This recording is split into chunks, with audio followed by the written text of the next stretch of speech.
Во општина Шутори за Рика и џамијата биле злоупотребени 4 службени возила. Ваква пријава пристигнала до службата за општи заеднички работи во владата за време на кампањата за локалните избори. Според пријавата, возилата со скопски регистрации биле на јавното претпријатие Паркови и Зеленило. Ги возеле луѓе кои не се вработени таму, а биле на отворање на штаб на ДУИ.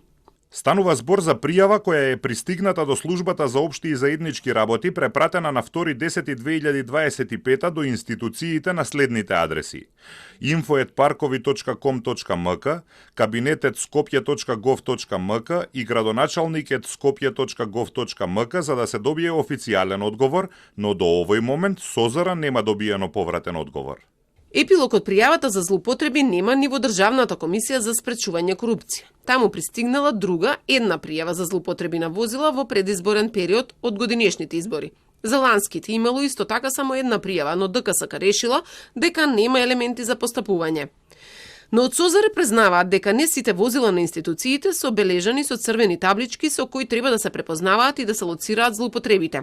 Според владата, досега црвени таблици има 3000 возила. Податокот од МВР кој го доби Телма пак е пола од тоа што го тврди СОЗР.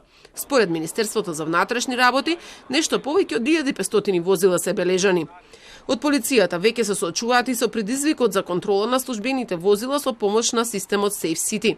Се уште се отворени прашањата, дали камерите можат да ги препознаат црвените таблици и жолтите знаци на нив, но и кој ќе биде казнат доколку се стори прекршок.